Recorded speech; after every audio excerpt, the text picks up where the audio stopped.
আসসালামু আলাইকুম সবাইকে। আশা করি সবাই অনেক ভালো আছি।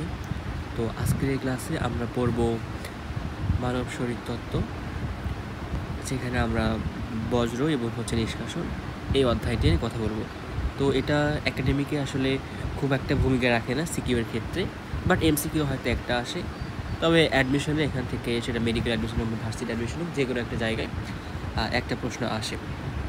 সো আসলে এই অধ্যায়টা ছোট হলেও এখানে এটাকে হেলায় ফেলায় পার করা যাবে না, এটা পড়তে হবে। তবে অধ্যায়টা খুবই সহজ এবং কী প্রশ্ন আসে সেটাও ফিক্সড। তো প্রথমত ভাইয়া, আমাদের দেহে দুই ধরনের বিপাক হয়, একটা হচ্ছে অপচিতিমূলক, একটা হচ্ছে উপচিতিমূলক। তো উপচিতিমূলক বিপাকটা বলতে আমরা বুঝি যেটার মাধ্যমে আমাদের শরীর গঠন হয় সেটা, আর অপচিতিমূলক বিপাক বলতে আমরা বুঝি যেটার মাধ্যমে আমাদের শরীর থেকে বজ্র উপাদানগুলো বের হয়ে যায়, সেটা হচ্ছে অপচিতিমূলক বিপাক। সো রেচন প্রক্রিয়ার মাধ্যমে যেহেতু আমাদের দেহ থেকে বজ্রগুলো বের হয়ে যায়, এই জন্য এই যে রেচন প্রক্রিয়াটা, এটাকে বলা হয় অপচিতিমূলক বিপাক। তাহলে এটা বুঝতে পারলাম। তাহলে যে প্রক্রিয়ার মাধ্যমে নাইট্রোজেন ঘটিত দূষিত বজ্র পদার্থ দেহ থেকে বের হয়ে যায় তাকে বলা হয় রেচন, আর যে তন্ত্রের মাধ্যমে ঘটনাটা ঘটে তাকে বলা হয় রেচন তন্ত্র। তো এই যে রেচন তন্ত্র বা ইউরিনারি বা রেনাল তন্ত্র, তিনটা নামে এটাকে ডাকা হয়। মানুষের ক্ষেত্রে প্রধান যে রেচন পদার্থ অর্থাৎ যেগুলো বের করে দেয় সেগুলোর মধ্যে রয়েছে অ্যামোনিয়া, ইউরিয়া, ইউরিক অ্যাসিড, ইউরোক্রোম ইত্যাদি। এখন প্রশ্ন হতে পারে যে ভাইয়া, শুধুমাত্র অ্যামোনিয়া, ইউরিয়া, ইউরিক অ্যাসিড এগুলোই কেন বের করে দেয়? আমরা তো আরও বিভিন্ন ধরনের খাবার খাই, তো সেগুলো থেকেই তো রেচন পদার্থ বের হওয়ার কথা ছিল, কিন্তু সেগুলো হয় না কেন? তো সেগুলোর অবশ্যই যথোপযুক্ত কারণ আছে, আমরা একটু দেখে আসি। তো দেখো, প্রথমত যখন আমরা শর্করাটা খাই, শর্করাতে কী থাকে? কার্বন এবং হাইড্রোজেন থাকে, অক্সিজেনও থাকতে পারে। এরপরে আমরা যখন আমিষ খাই, আমিষে কী থাকে? Carbon, hydrogen, nitrogen. স্নেহতে কী থাকে? স্নেহতে থেকে কার্বন, হাইড্রোজেন, এগুলোই থাকে আর কি। তো আমাদের দেহ থেকে কিন্তু কার্বন ডাইঅক্সাইড বের হতে পারে, হাইড্রোজেন পানি আকারে বের হয়, অক্সিজেন এই হাইড্রোজেনের সাথে বের হয়ে যেতে পারে, প্রবলেম নয়। আবার স্নেহ পদার্থের ক্ষেত্রেও ঠিক এই দুইটা উপাদান বের হয়ে যেতে পারে। আমিষের ক্ষেত্রে কার্বন এবং হাইড্রোজেন বের হয়ে যেতে পারে, বাট নাইট্রোজেন বের হওয়ার কোনো সুযোগ থাকে না। নাইট্রোজেনটা আমাদের আয়ন হিসেবে থাকে। তো আমরা যখন অতিরিক্ত যখন আমিষ খাই তখন আমাদের দেহে নাইট্রোজেনের পরিমাণটা বেড়ে যায় এবং নাইট্রোজেন আয়নের পরিমাণটা বেড়ে যায়, যা আমাদের দেহের স্থিতিশীলতা নষ্ট করে।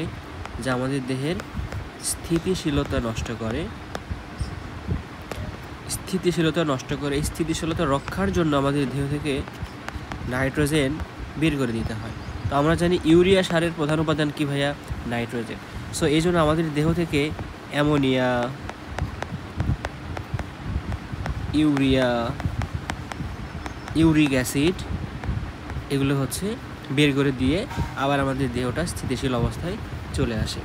তো এই যে ঘটনাটা ঘটলো, আমরা খাইছিলাম খাবার, সেই খাবার থেকে আমাদের ফাইনালি আমরা সেখান থেকে অ্যামোনিয়া বা ইউরিয়া বা ইউরিক অ্যাসিডটা বের করে দিলাম। এটা আসলে বৃক্কে কিন্তু হয় না, এই খাবারের উপাদানগুলো কিন্তু বৃক্কে এসে ভাঙে এরকম না, বা বৃক্কে এসে হয়, বৃক্ষ এরকম কোনো উপাদান ভাঙতে পারে না। এটা কথাই ঘটে, এই ঘটনাটা ঘটে যকৃতে। সো যকৃতে এক ধরনের চক্র সৃষ্টি হয়, যে চক্রকে আমরা বলি অর্নিথিন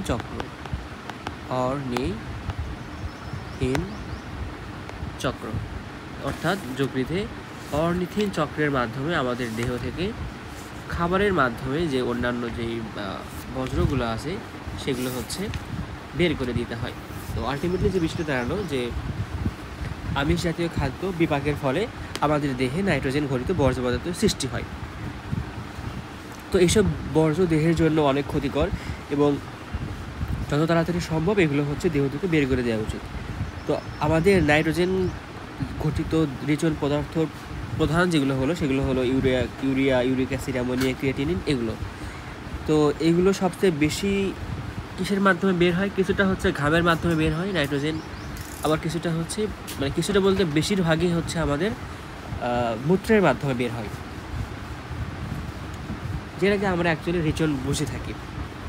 তো এই যে একটু আগে আমি বললাম যে আমাদের খাবার থেকে ইউরিয়া যেটা নাইট্রোজেন থেকে যে ইউরিয়াটা উৎপন্ন হচ্ছে সেটা অ্যাকচুয়ালি উৎপাদন হয় হচ্ছে যকৃতে, এবং তা রক্তের মাধ্যমে পরিবাহিত হয়ে বৃক্কে আসে। বৃক্কে আসার পরে এখানে মূত্র তৈরি হয়, এবং রেচনের যে উপাদান যেগুলো আছে, এই যে ইউরিক অ্যাসিড, অ্যামোনিয়া, তারপর ক্রিয়েটিনিন, এগুলো হচ্ছে কি করে, এগুলো আমাদের মূত্রের মাধ্যমে দেহ থেকে বের হয়ে যায়। রেচনে যেহেতু আমাদের ইউরিয়াটা আধিক্য থাকে, এই জন্য এই যে ইউরিয়ার আধিক্য থাকা এটাকে বলা হয় ইউরিওটেলিজম। কি বলে এটাকে ভাইয়া?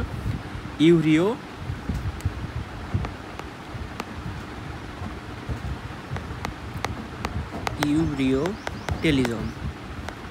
তাহলে রেচন পদার্থে ইউরিয়ার পরিমাণ বেশি থাকে কি বলা হয়? ইউরিওটেলিজম। এবং যে সব প্রাণীর দেহে এরকম ইউরিওটেলিজম দেখা যায় সেগুলোকে বলা হয় ইউরিওটেলিক। তাহলে মানুষের দেহে যেহেতু ইউরিয়ার আধিক্য দেখা যায়, এই জন্য মানুষকে বলা হয় ইউরিওটেলিক প্রাণী। সো তার মানে এই যে আমাদের ইউরিওটেলিকটা আমরা হলাম, এখানে আমাদের দুইটা ঘটনা ঘটলো। কী কী ঘটনা হয়ে যায় তাহলে দেখো। প্রথম যে ঘটনাটা সেটা হচ্ছে 1 নম্বরে ইউরিয়াটা তৈরি হতে হবে, ইউরিয়া তৈরি, এবং সেকেন্ড যে স্টেপ সেটা হচ্ছে মূত্র তৈরি। সো দুইটা ধাপে আমাদের হচ্ছে এই রেচন কার্যে কিন্তু বা ইউরিয়াটা হচ্ছে বের হয়ে আসতে পারে। তো আমাদের নর্মালি মূত্র তৈরিটা হচ্ছে রেচনের মধ্যে পড়ে, বাট ইউরিয়া তৈরি এটা কিন্তু আসলে আমরা সেইভাবে রেচনের মধ্যে ফেলতে পারি না। বাট ইউরিয়া তৈরি না হলে কিন্তু রেচনটা হবে না। সো আগে আমাদের ইউরিয়াটা তৈরি করতে হবে। সো ইউরিয়াটা তৈরি হয়ে কোথায় ভাইয়া? যকৃতে। যকৃতে কোন চক্রের মাধ্যমে? আমরা বললাম যে যকৃতে অর্নিথিন চক্রের মাধ্যমে আমাদের দেহে ইউরিয়াটা সৃষ্টি হয়। তো প্রথমে তো দেখো আমি এখানে লিখে দিই, তাহলে তোমাদের জন্য এগুলো আরও সুবিধা হবে।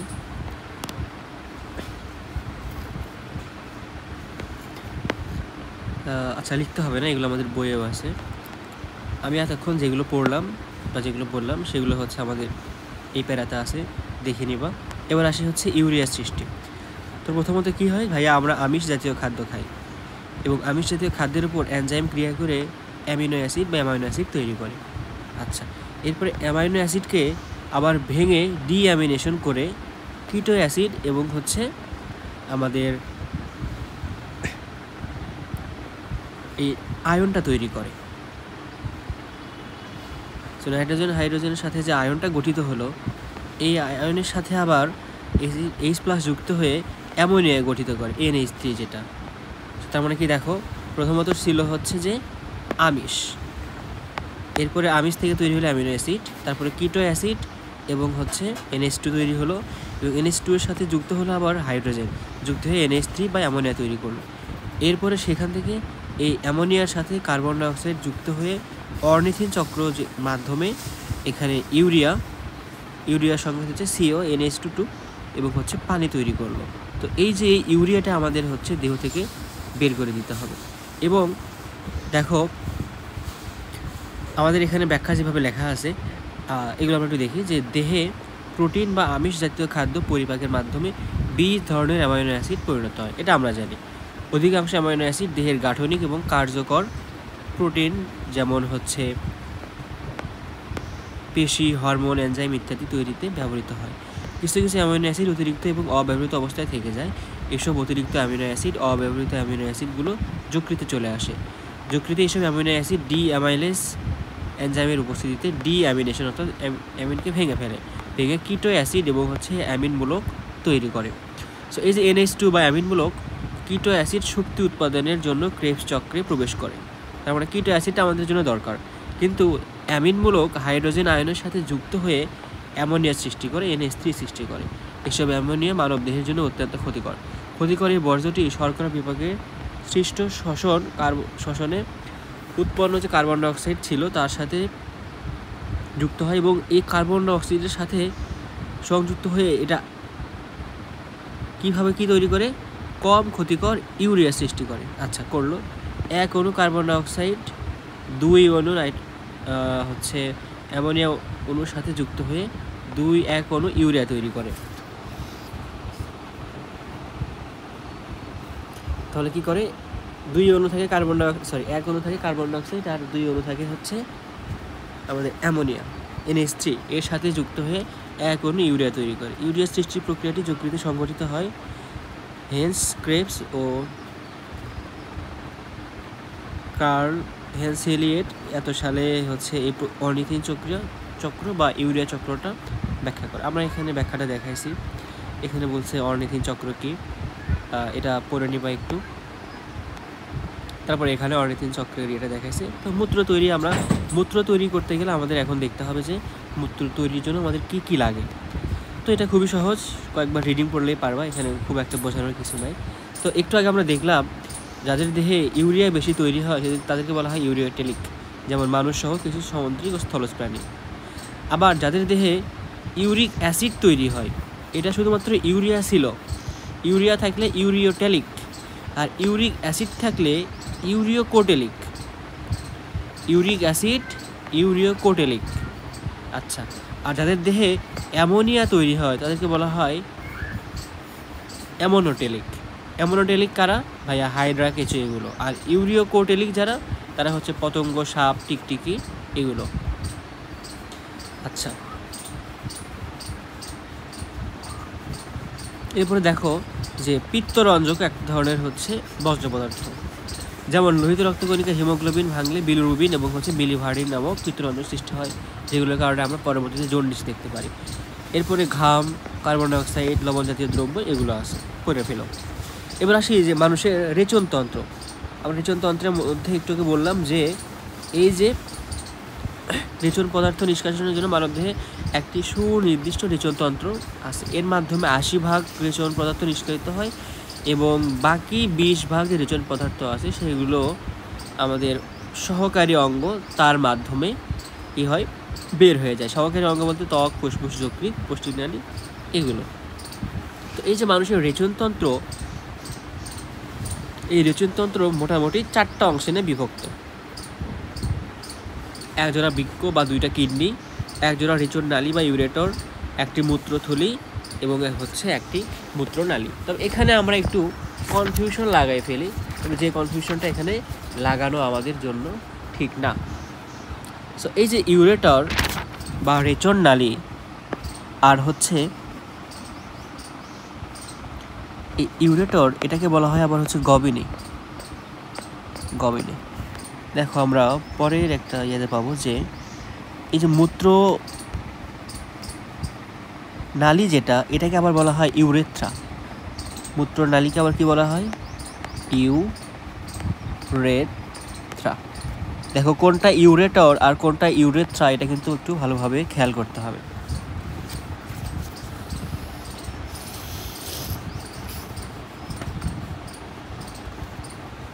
তারপরে দেখো এখন এই যে বৃক্ক, এগুলোর কিছু ব্যাখ্যা করা আছে। আমরা যদি একটু হচ্ছে চিত্রে চলে যাই তাহলে এটা আরো ভালোভাবে বুঝতে পারবো। দেখো আমাদের 2টা বৃক্ক থাকে, একটা হচ্ছে ডান বৃক্ক, একটা হচ্ছে বাম বৃক্ক। তো এই যে বৃক্ষগুলো, এগুলো হচ্ছে উদরের দেহের কোটি এবং কোমর অঞ্চলে মেরুদণ্ডের 2 পাশে অবস্থান করে। আচ্ছা, বৃক্কের উপর প্রান্তে দ্বাদশ থরাসিক কশেরুকা থেকে নিচে 3য় লাম্বার কশেরুকা পর্যন্ত এদের অবস্থান দেখা যায়। তাহলে কি, থোরাসিক হচ্ছে 12, T12 থেকে লাম্বার কত, লাম্বার 3 পর্যন্ত এদের অবস্থান দেখা যায়। এবং দেখো ডান যে বৃক্কটা সেটা সামান্য হচ্ছে নিচে আর বাম বৃক্ক সামান্য উপরে। এটা কেন এরকম হয়? আমাদের দেহে যে যকৃৎটা ছিল, তো যকৃতের মাথাটা এরকম থাকে। হ্যাঁ, তো যেহেতু যকৃৎটা এরকম ডান পাশে একটু হচ্ছে প্রবেশ করানো থাকে, এই জন্য ডান পাশে বৃক্কটা হচ্ছে নিচের দিকে নেমে আসে। এই জন্য ডান বৃক্ক নিচে আর বাম বৃক্ক হচ্ছে উপরে থাকে।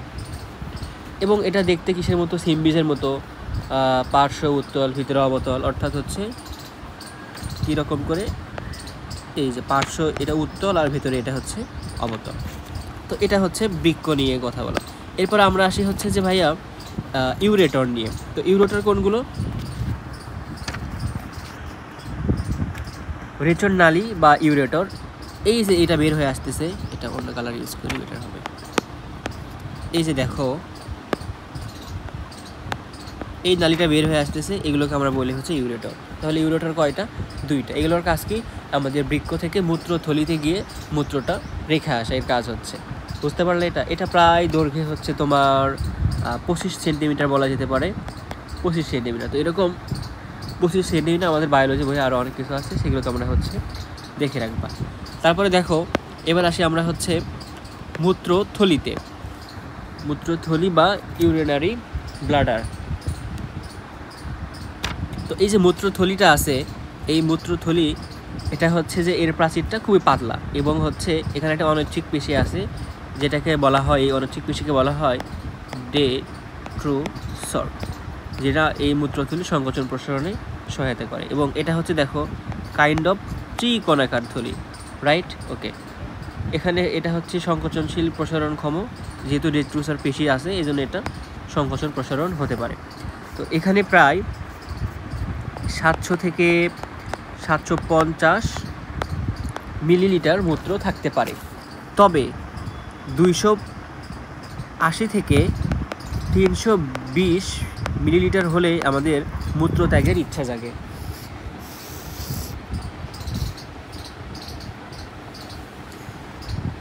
তাহলে কি ভাইয়া, যে এটা 700 থেকে 750 পর্যন্ত ধারণ করতে পারে, তবে 280 থেকে 220 মিলি হলে আমাদের মূত্র ত্যাগের ইচ্ছা জাগে, এবং আমরা দৈনিক প্রায় 1.5 লিটার মূত্র ত্যাগ করি। আচ্ছা, এ পর্যন্ত মনে হয় ক্লিয়ার। এরপরে দেখো যে আমরা মূত্রথলি শেষ করলাম, এবার আসি হচ্ছে মূত্রনালীতে বা ইউরেথ্রাতে। তো এটা ছেলে মেয়ে উভয়দেরই থাকে, তবে মেয়েদের ক্ষেত্রে এটা হয় একটু ছোট, আর ছেলেদের ক্ষেত্রে বড় হয়। ছেলেদের ক্ষেত্রে প্রায় এটা হচ্ছে যে 18 থেকে 19 সেন্টিমিটার, আর মেয়েদের ক্ষেত্রে মাত্র হচ্ছে 3.5 থেকে 4 সেন্টিমিটার।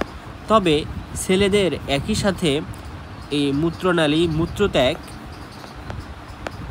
এবং হচ্ছে স্পার্ম, এই যে মূত্রনালী দিয়ে বের হয়, তবে মেয়েদের ক্ষেত্রে মূত্র আর হচ্ছে এই মানে জননাঙ্গটা, এই দুইটা জিনিস হচ্ছে আলাদা। সো তার মানে মেয়েদের ক্ষেত্রে দুইটা আলাদা অর্গান, আর ছেলেদের ক্ষেত্রে দুইটা হচ্ছে একই অর্গান। আশা করি এই বিষয়টা বুঝতে পারলাম। এবার চলো আমরা হচ্ছে বৃক্কের যে গঠনটা সেটা একটু দেখে আসি। তো বৃক্কের গঠনে আমরা হচ্ছে কী পাবো, দেখো এখানে গঠনটা দেখলে বুঝতে পারবা যে বৃক্কের সর্বপ্রথম আমরা এখানে এর বৃক্কের যে হাইলামটা আছে, এখানে যে ফাঁকা জায়গা, এই যে ধরো এরকম যে জায়গাটা, এটাকে আমরা বলি হচ্ছে হাইলাম। ওকে, তো এই হাইলামে আমাদের রেনাল ধমনী প্রবেশ করে আর শিরাটা হচ্ছে বের হয়ে আসে, রাইট? এরপরে আমরা ইউরেটার, এটা ইউরেটার চিনি। এখন এই যে এখানে যে ফাঁকা জায়গাটা আছে, এই ফাঁকা জায়গাকে আমরা বলি হচ্ছে পেলভিস, আর বৃক্ক মানে হচ্ছে রেনাল। তো রেনালের যে ফাঁকা জায়গা সেটাকে বলা হয় রেনাল পেলভিস। তারপর বৃক্কের উপরের যে আবরণ বা ক্যাপসুল যেটা, সেটাকে বলা হয় রেনাল ক্যাপসুল। তো রেনাল ক্যাপসুলের পরে একটুটুকু, এই যে এইটুকুকে এটাকে বলা হয় রেনাল কর্টেক্স। সরি। তাহলে দেখো কর্টেক্স দেখলাম, ক্যাপসুল দেখলাম, এবার আমরা দেখি হচ্ছে মেডুলা। সো মেডুলা কোনগুলো ভাইয়া? এই যে এইটুকু হচ্ছে রেনাল মেডুলা, বা এইটুকুকে যেহেতু মাঝখানে যেটুকু থাকে সেটাকে বলা হয় মেডুলা। ক্যালিক্স কোনটা? এই যে এইটাকে বলা হয় ক্যালিক্স। এই যে এগুলো যেগুলো আছে এগুলোকে বলা হয় ক্যালিক্স। তাহলে চিত্র কিন্তু আমাদের একটু শিখতে হবে, পরীক্ষাতে যদি মাঝে মাঝে আসে তখন এটা আঁকাতে হতে পারে। তো আমরা কর্টেক্স ক্যাপসুল দেখছি, cortex, renal medulla, calyx, renal ধমনী, শিরা, ইউরেটর। আচ্ছা, পিরামিড আমরা দেখিনি। দেখো এই যে মেডুলার মাঝে পিরামিড আকৃতির যেগুলো থাকে সেগুলোকে বলা হয় রেনাল পিরামিড। আর এই যে ফাঁকা জায়গা যেগুলোকে আছে, এই যে ফাঁকা জায়গা যেগুলো আছে মাঝে মাঝে, এগুলোকে বলা হয় রেনাল কলাম। বুঝতে ভাইয়া? ওকে, তো এখন তোমাদের কাজটা হবে সেটা হচ্ছে যে এখানে যে ব্যাখ্যাগুলো লেখা আছে এগুলো হচ্ছে একটু রিডিং দেয়া, যে এটা 170 থেকে 170 গ্রাম, মেয়েদের ক্ষেত্রে একটু কম হয়, 20 গ্রাম কম হয়, দেখতে পাঁচের মতো। এরপরে ক্যাপসুলটা হচ্ছে তন্তুময় টিস্যু দ্বারা আবরণে আবৃত। তারপরে বাহিরের যে গাঢ় অংশ সেটাকে বলা হয় কর্টেক্স, ভিতরের হালকা লাল রঙের অংশকে বলা হয় মেডুলা, ভিতরের সাদা অংশকে বলা হয় পেলভিস। এরপরে এখানে আমরা অসংখ্য রেনাল কর্পাসল দেখতে পারি, এটা পরে আসতেছি। কর্টেক্সের নিচে হালকা রঙের মেডুলা অংশে 8 থেকে 18টি পিরামিড আকৃতির অংশ নিয়ে গঠিত, অর্থাৎ এই যে এগুলো আছে এগুলো হচ্ছে 8 থেকে 18টি থাকতে পারে, এগুলোকে রেনাল পিরামিড বলা হয়। তারপরে হচ্ছে এগুলোতে হচ্ছে কিছু প্যাপিলা থাকে, 10 থেকে 25টি প্যাপিলা থাকে, যেগুলো রেনাল পেলভিসে উন্মুক্ত হয়। প্যাপিলাগুলো রেনাল পেলভিসে উন্মুক্ত হয়। আচ্ছা ঠিক আছে। আবার এখানে হচ্ছে স্তম্ভের মতো মেডুলার গভীরে প্রবেশ করে, যেগুলোকে বলা হয় রেনাল কলাম। এই যে এগুলো হচ্ছে রেনাল কলাম। এরপরে এখানে হচ্ছে মেজর কলিক্স থাকে 2 থেকে 3টি, আর মাইনর কলিক্স থাকে হচ্ছে 8 থেকে 18টি। দেখো এখানে আবার দেখাইছে যে কর্টেক্স, মেডুলা, পেলভিস, এই যে প্যাপিলা দেখাচ্ছে, এই যে এই অংশটাকে হচ্ছে বলি পেপিলা, আর ফুল যে অংশটাকে বলা হয় রেনাল পিরামিড। সো মেডুলাতে আমরা 2 ধরনের জিনিস দেখতে পাচ্ছি, ফুল যেটা এটাকে বলা হয় রেনাল পিরামিড, এবং এই যে অংশটা শেষের দিকের যে অংশটা আমাদের কোথায় উন্মুক্ত হয়েছে, পেলভিসে উন্মুক্ত হয়েছে, সেটাকে বলা হয় প্যাপিলা। ওকে, তারপরে কর্টেক্স কতটুকু, ক্যাপসুল কতটুকু, নেফ্রন কোথায়, নেফ্রন এখানে আছে, এগুলো আমরা আস্তে আস্তে শিখে যাবো আশা করি। তো বৃক্কের কিছু কাজ আছে, বৃক্কের কাজগুলো কি কি? প্রথমত কাজ হচ্ছে ভাইয়া রক্ত পরিশোধন করা, অর্থাৎ রক্ত ছাঁকা, দেহের পানির সম্যতা রক্ষা করা, অন্যান্য বর্জ্য অপসারণ করা, তারপর অম্লক্ষারের পিএইচ নিয়ন্ত্রণ করা, লবণের সাম্যতা রক্ষা করা, অভিস্রবণ নিয়ন্ত্রণ করা, রক্তচাপ নিয়ন্ত্রণ করা, রক্তের উপাদান নিয়ন্ত্রণ করা, হরমোন উৎপাদন করা। এটা কী কী hormone? Erythropoietin hormone, prostaglandin hormone, angiotensin hormone, এরা হচ্ছে উৎপাদন করে থাকে। এনজাইম ক্ষরণ, বৃক্ক হচ্ছে রেনিন এনজাইম ক্ষরণ করে। অনেক সময় এখানে বলে কোন হরমোনটি করে না, সেখানে রেনিন দেওয়া থাকে, কিন্তু রেনিনটা হচ্ছে এনজাইম, তখন এটা কিন্তু আমাদের পারতে হবে। এরপর আমি বলছিলাম যে হোমিওস্ট্যাসিস রক্ষা করে, গ্লুকোনিওজেনোসিস করতে পারে। এখানে বৃক্কে প্রায় 20% গ্লুকোজ সরবরাহ করতে হয়, বৃক্ক করে নিজে আর কি।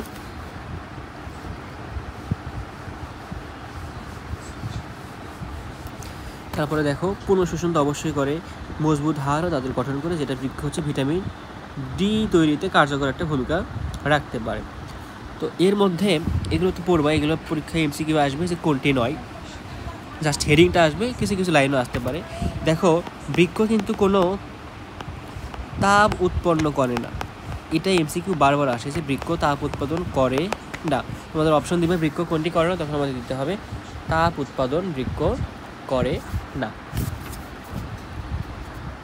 আবার বৃক্ক আরেকটা কাজ করে, 15 নাম্বার হচ্ছে যে আয়ন মাত্রা নিয়ন্ত্রণ করে। কীভাবে? ওই যে নাইট্রোজেনের যে আয়নটা আছে সেটা হচ্ছে বের করে দেয়, তার মানে বৃক্কটা হচ্ছে আয়ন মাত্রা নিয়ন্ত্রণ করে। তো এরপরে আসি হচ্ছে বৃক্কের সূক্ষ্ম গঠন, অর্থাৎ আমাদের যে বৃক্কটা আছে কিছু গঠন ভাগ করা যায়। তো সূক্ষ্ম গঠনের আগে আমরা দেখব হচ্ছে যে আমরা উপরে দেখলাম এখানে যে নেফ্রন নামে একটা অর্গান আছে, এই যে নেফ্রন আছে এখানে। সো এই নেফ্রন নিয়ে আমরা একটু কথা বলবো। নেফ্রন মেইনলি হচ্ছে আমাদের এই যে রক্ত ছাঁকার কাজটা করে। তো বৃক্কের গাঠনিক এবং কার্যকরী এককে বলা হয় নেফ্রন।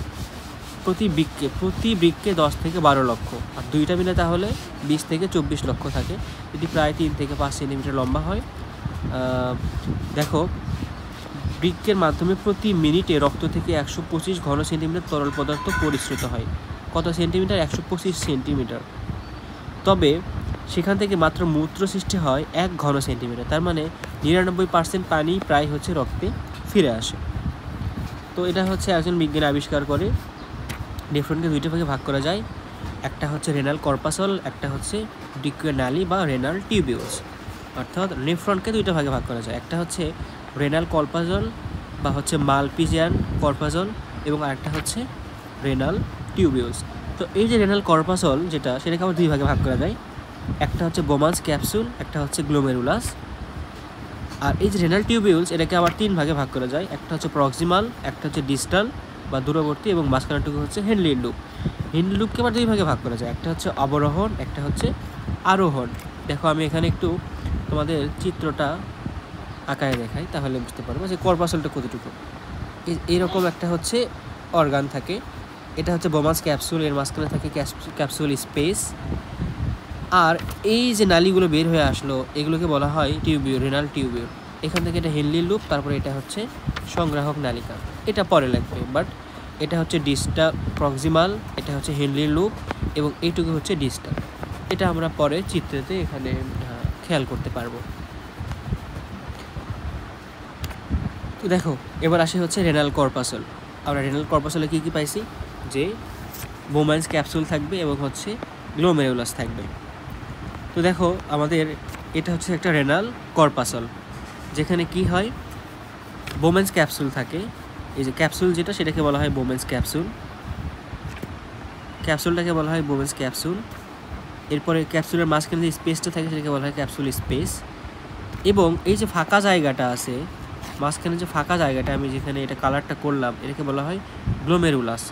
সো এই গ্লোমেরুলাসে কী হয়, গ্লোমেরুলাসের ক্ষেত্রে ভাইয়া যে এফারেন্ট যে আর্টিওল সেটা প্রবেশ করে আর এফারেন্ট আর্টিওলটা বের হয়ে যায়, অর্থাৎ ধমনীটা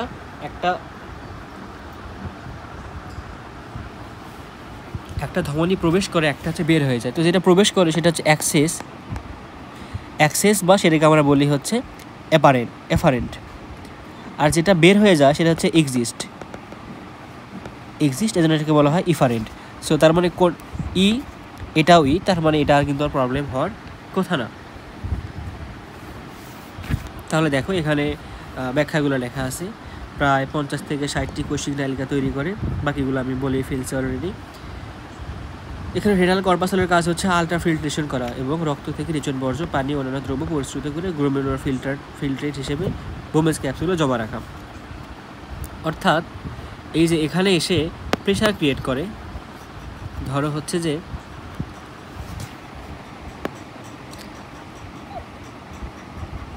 এই যে যেটা এফারেন্ট যেটা প্রবেশ করলো এটা মোটা হয়, আর যেটা ইফারেন্ট যেটা বের হয়ে যায় সেটা একটু চিকন হয়। তো এখানে এসে দেখো আরও চিকন হয়েছে এবং এখানে এসে একটা চাপ ক্রিয়েট করে, যেটাকে বলা হয় হাইড্রোস্ট্যাটিক চাপ। যার কারণে কি হয়, এই যে এটার মাধ্যমে আমাদের যেগুলো বজ্র পদার্থ যেগুলো আছে সেগুলো হচ্ছে আমাদের এই যে ক্যাপসুল স্পেসে আবার চলে আসে বা এখানে গ্লোমেরুলার ফিল্ট্রেট হিসেবে জমা হতে পারে। তারপরে সেগুলো সেখান থেকে আবার কয়েক ধাপে পরিশ্রুত হতে রেনাল টিউবিউলসের মাধ্যমে সংগ্রাহক নালিকায় যায়। তারপর আরও কী কী হয় তোমরা একটু পরেই দেখতে পারবে। তো আশা করি রেনাল কর্পাসলটা বুঝতে পারছো, না বুঝলে একটু রিডিং দিয়ে তাহলে আরও ক্লিয়ার হবে। এটা 9 ছিল। তারপরে দেখো এখানে এবার আসি হচ্ছে গ্লোমেরুলাস। এটা হচ্ছে রেনাল ধমনী শাখা, এরপরে এটা হচ্ছে এফারেন্ট, এটা হচ্ছে ইফারেন্ট, তারপরে বোম্যান্স ক্যাপসুল, এটা হচ্ছে নিকটবর্তী প্যাচানো নালিকা। এই যে এইটুকু হচ্ছে নিকটবর্তী প্যাচানো নালিকা, এইটুকু হচ্ছে হেনলির লুপ। এটা হচ্ছে কি ভাইয়া, হেনলির লুপ। তো যেটা নিচের দিকে নামে সেটাকে বলা হয় অবরোহণ, আর যেটা উপরের দিকে ওঠে সেটাকে বলা হয় আরোহণ। তো এই যে এটা হচ্ছে অবরোহণ আর উপরের দিকে উঠে গেল, এটা হচ্ছে আরোহণ, দুইটা মিলে হচ্ছে হেনলির লুপ। তারপরে কি হলো, দূরবর্তী প্যাচানো নালিকা। হেনলির লুপের পরে সংগ্রাহক নালিকার আগে পর্যন্ত যেটা থাকে সেটাকে বলা হয় দূরবর্তী বা ডিস্টাল প্যাচানো নালিকা। আর এটা হচ্ছে সংগ্রাহক নালিকা, যার মাধ্যমে মূত্রের প্রবাহটা হয়ে থাকে।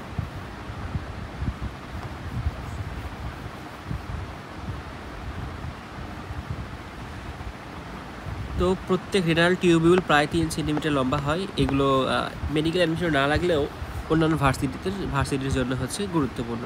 নিকটবর্তী প্যাচানো নালিকা প্রায় 14 মিটার হয়। ডিডিমপুরে নিবা হেনলির লুপ আছে, এখানে হচ্ছে অবরোহণ বা ডিসেন্ডিং এবং হচ্ছে অ্যাসেন্ডিং, দুই ধরনের বাহু থাকে। তারপরে দূরবর্তী বা ডিস্টাল প্যাচানো নালিকা, এখানে হচ্ছে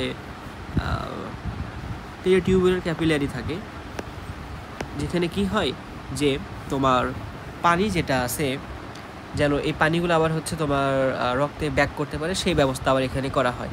এই জন্য এখানে হচ্ছে পেরিটিউবুলার ক্যাপিলারিসগুলো থাকে, যারা হচ্ছে পুনঃশোষণটা করে। আমি একটু আগে বললাম না যে পানি শোষণটা করে, এরা হচ্ছে পুনঃশোষণ করে। এরপরে থাকে হচ্ছে সংগ্রাহক নালিকা। কয়েকটি সংগ্রাহক নালিকা মিলে হয় ডাক্ট অফ বিলিনি, কয়েকটি সংগ্রাহক নালিকা মিলে। এদের কাজ যদি আমরা প্রকার বের করতে চাই, এদের নর্মালি যে কাজটা সেটা হচ্ছে যে পুনঃশোষণ করা, এদের আর তাছাড়া কোনো কাজ নেই। নেফ্রনের নিকটবর্তী প্যাচানো নালিকায় নির্বাচনমূলক পুনঃশোষণ ঘটে। কোথায়? সিলেক্টিভ রিঅ্যাবজর্বেশন ঘটে সেটা হচ্ছে নিকটবর্তী প্যাচারনালিকায়। হেনরি লুপে পানি এবং দূরবর্তী প্যাচারনালিকায় সামান্য পরিমাণে পানি এবং অন্যান্য বস্তু পুনঃশোষিত ঘটে। তার মানে এই যে নিকটবর্তী প্যাচারনালিকা, এখানেই সিলেক্টিভ পুনঃশোষণ, অর্থাৎ আমাদের মূত্রের মাধ্যমে এই যে এখানে গ্লোমেরুলার ফিল্টার হিসেবে যা যা ছিল সেখান থেকে বেশ কিছু জিনিস আবার রক্তে ফিরে আসে, রক্তনালীতে ফিরে আসে। এটাকে বলা হয় সিলেক্টিভ অ্যাবজর্বেশন। তারপরে এটা হচ্ছে হেনরি লুপ, এখানে কিছু পরিমাণ পানি পুনঃশোষণ ঘটে। আর দূরবর্তী প্যাচারনালিকায় এখানেও আবার কিছু পানি এবং অন্যান্য বজ্র বা অন্যান্য পদার্থ আর কি, সেটা হচ্ছে পুনঃশোষণ ঘটতে পারে। আচ্ছা, তো এই যে আমাদের নেফ্রন, এর আবার দুইটা প্রকার আছে। আগে আমাদের বইয়ে 3টা প্রকার ছিল, এখন 2টা প্রকার করা হয়েছে।